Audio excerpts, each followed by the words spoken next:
मुझे माफ कर दो, मुझे माफ कर दो। पीछे पड़ी स्वर्ण मुद्राएं ले लो, मेरे गहने ले लो और मुझे माफ कर दो। तुम कहोगे कि तुम्हें और धन चाहिए तो मैं इस वन में आके छोड़ दूंगा, पर मुझे छोड़ दो।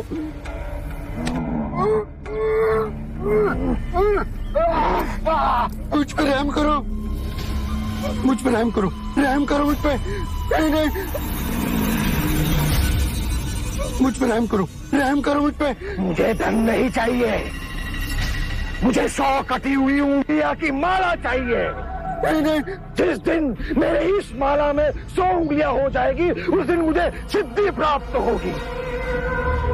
मेरी शक्तियां प्रबल रूप लेगी और पूरी सृष्टि में विकसित होगी। मुझ पर रहम करो।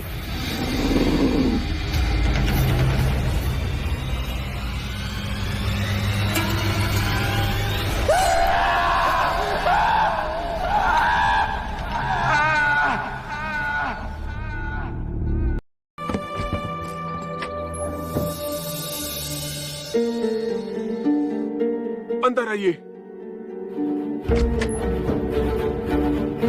शाक्यमुनि, माफ करना, पर आप इस वक्त बाहर नहीं जा सकते। उंगली माल श्रावस्ती की सीमा पर देखा गया है। पूरे गांव के लोग डरकर अपनी खिड़की और किवाड़ बंद करके बैठे हैं। कौन है ये उंगली माल और उससे इतना भय किस कारण से? उंगली माल एक राक्षस है। उसे जो भी मानुष मिलता है, बच्चा, वृद्ध, स्त्री या सन्यासी, वो किसी को भी जीवित नहीं छोड़ता। महाराज प्रसन्नजीत के सिपाही भी उससे डरते हैं, वो भी उसे ना पकड़ पाए। धन के लालच में? नहीं, धन का उसे कोई लालच नहीं है। वो जब भी किसी प्राणी पर वार करता है, उसकी उंगली काटकर अपने गले की माला बनाता है, इसीलिए उसका नाम उंगली माल पड़ गया। और ये भी सुना है कि 100 उंगली की माला बनाकर जब वो अपने गले में बांधेगा, उसकी विनाशक शक्तियां बढ़ जाएंगी। आभार आपका, आपने मुझे उसके बारे में बताया। मुनि जी, आप बाहर न जाएं, वो आप पर भी वार कर सकता है। भय से अपनी राह छोड़ दूं, ऐसा मैंने कभी नहीं किया। मुझे भिक्षा मांगते देख जन जन के हृदय में उंगलीमाल का भय कम होगा।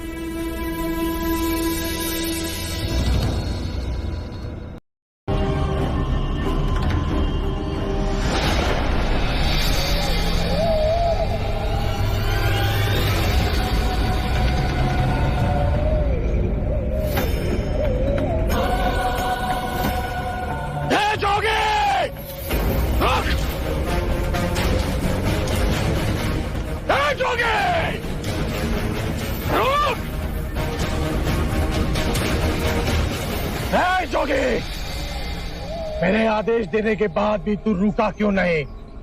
मैं तो बहुत पहले ही रुक चुका हूं, तुम ही नहीं रुके। मुझे मुझसे भय नहीं लग रहा। मैं आदि मानव हूं। नहीं, तुम मानव। जोगी, तूने कहा कि तू कब का रुक चुका है, और तू तो चल ही रहा था, और तूने ये क्यों कहा कि मैं नहीं रुका? मैं बहुत पहले ही रुक गया।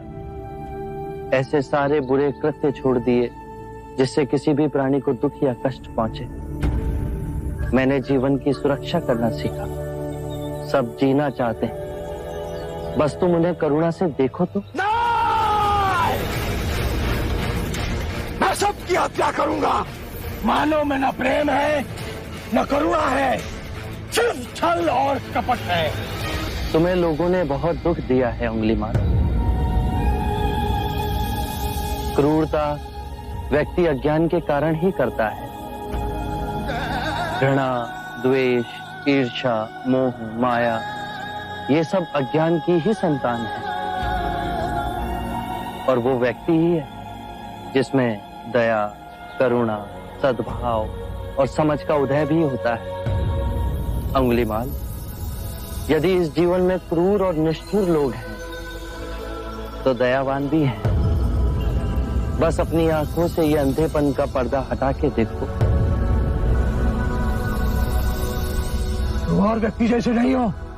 मैं हर व्यक्ति जैसा ही हूँ, बस जागृत हो ये सिद्ध कर रहा हूं कि हर व्यक्ति में जागने की क्षमता है। मेरा मार्ग क्रूरता को निर्मलता में परिवर्तित करता है। तुम घृणा के पथ पर बस इस क्षण रुक जाओ। तुम भी दया और करुणा के पथ पे चल सकते हो अंगुलीमाल। तुम वही हो जिन्हें लोग बुद्धा कहते हैं, जो लोगों को मुक्ति के मार्ग पर चलना सिखाता। मैं बहुत दूर निकल चुका हूं। मैंने बहुत हत्याएं की है। अब मेरे लिए रुकना असंभव है। असंभव कुछ नहीं। जब आंखें खुले तभी सवेरा। मैं पुनः जीवन की ओर नहीं मुड़ सकता। बहुत देर हो चुकी। तुम में इतनी चेतना है कि जो तुमने किया था वो बुरा था। इसका अर्थ है कि तुम में इतनी समझ है कि क्या बुरा है और क्या अच्छा है। अंगुलीमाल, जिस दिन से तुमने अच्छा कार्य शुरू किया उस दिन से तुम्हारा नया जीवन शुरू हो जाएगा। मैं कितने भी अच्छे कार्य करूं, लोग मुझे उसी दृष्टिकोण से देखेंगे और मुझे चैन से जीने नहीं देंगे। यदि तुमने हिंसा का मार्ग छोड़ा तो मैं तुम्हें मार्ग दिखलाऊंगा। तुम्हारा संरक्षण करूंगा। तुम्हें लोगों की घृणा से बचाऊंगा। बस पहला पग तुम्हें ही उठाना है। ये हो सकता है? अवश्य हो सकता है। तुम में असामान्य बुद्धि है अंगुलीमाल। तुम आत्मज्ञान के पथ पे बहुत आगे जाओगे।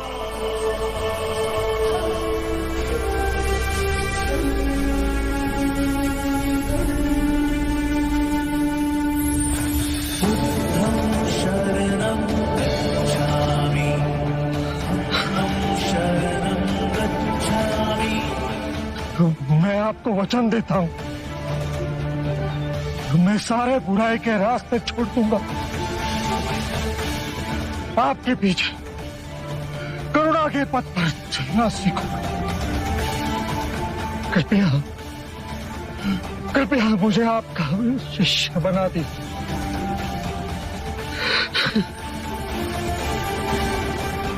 मैं शिष्य नहीं बनाता। व्यक्ति स्वयं संग से जुड़ता है।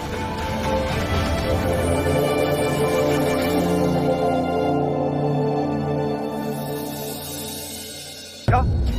सिद्धार्थ नहीं महाराज, शाक्य मुनि गौतम बुद्ध। ये सूचना सत्य नहीं हो सकती। सत्य है महाराज। बुद्ध की दृष्टि मात्र पड़ते ही अंगुलीमाल जैसा राक्षस सहजता से उनका भिक्षु बन गया। मैं नहीं मानता। अपना प्रचार करने हेतु सिद्धार्थ ने झूठा समाचार उड़ाया। ऐसे क्या निहार है? क्षमा करें महाराज, सिद्धार्थ तो बुद्ध बन गए, पर आप अब भी उनके विरुद्ध मन में गड़ी भास ना निकाल सके। आप जब वो सिद्धार्थ थे तब भी अनूठे ही थे महाराज। हम तो उनके परम शत्रु थे, तब भी उन्होंने 2 बार हमें जीवन दान दिया। बस एक भक्षक को रक्षक बना दिया। तो इसमें आश्चर्य की कोई बात नहीं है महाराज। हमारे जीते जी एक व्यक्ति का इतना बड़ा रूपांतरण हुआ है। वो तत्व से बुद्ध बन गया। ये चमत्कार ही तो है महाराज। अंगुलीमाल का ये हृदय परिवर्तन जब तक हम स्वयं न देख लें विश्वास न होगा। सांप 100 रूप धर ले फिर भी वो डसता अवश्य है।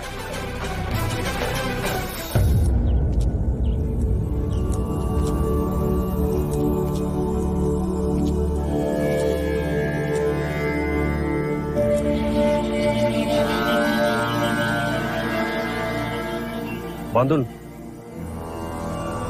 इतनी अधिक शांति की अनुभूति मुझे जैतवन में पहले कभी नहीं।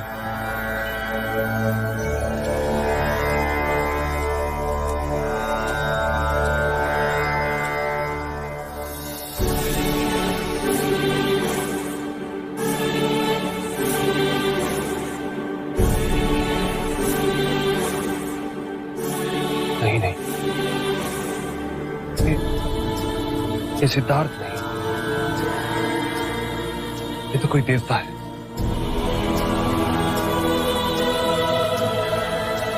जिस प्रकार एक सर्प अपनी पुरानी केंचुली को छोड़ नई केंचुली धारण करता है, उसी प्रकार मनुष्य को भी अपने पुराने रूप को कई बार छोड़ नया रूप धारण करना पड़ता है।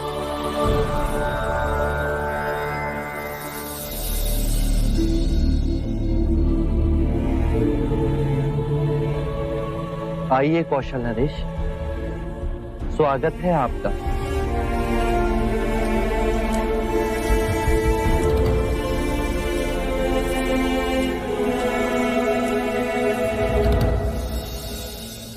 हम आपसे एक बात की पुष्टि करने आए। क्या आपने उस नरसंहारी राक्षस अंगुलीमाल को दीक्षा दे अपना भिक्षु बना लिया? हाँ, और अब वो मुक्ति के मार्ग पर चल पड़ा है। आप उचित समय पर आए हैं। और अंगुलीमाल? उसकी चर्चा हम बाद में करेंगे। पहले आप हमारे प्रिय भिक्षु की देशना सुन लीजिए। आओ अहिंसक।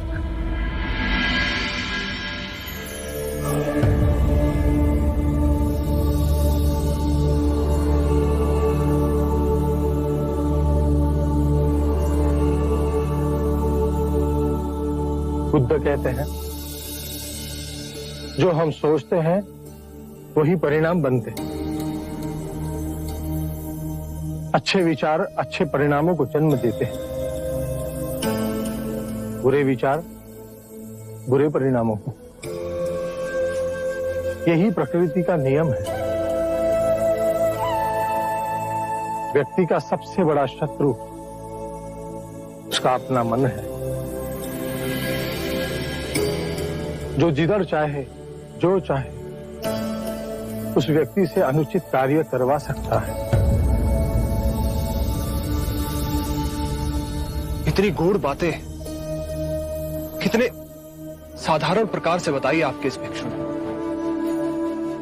कौशल नरेश, ये भिक्षु अहिंसक है।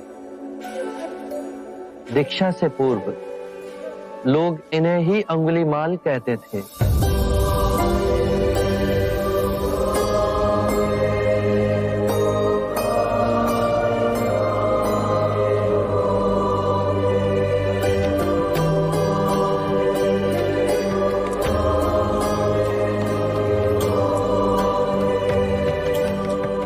हमने आज तक सुना था कि एक हत्यारा साधु बन सकता है, पर आज अपनी आंखों से देख हमारा रोम रोम सिहर उठा। अंगुलीमाल, हम तुम्हें जीवन दान और स्वतंत्रता देते हैं। महाराज, आप दयालु हैं। नहीं, दया और करुणा की मूर्ति तो स्वयं शाक्य मुनि गौतम बुद्ध। मानवता के इतिहास में अपराधियों को दंड दे उन्हें सुधारने का प्रयत्न तो किया गया, पर अपराधी के हृदय में ये क्रांति केवल गौतम बुद्ध ही ला सकते हैं। आरंभ हो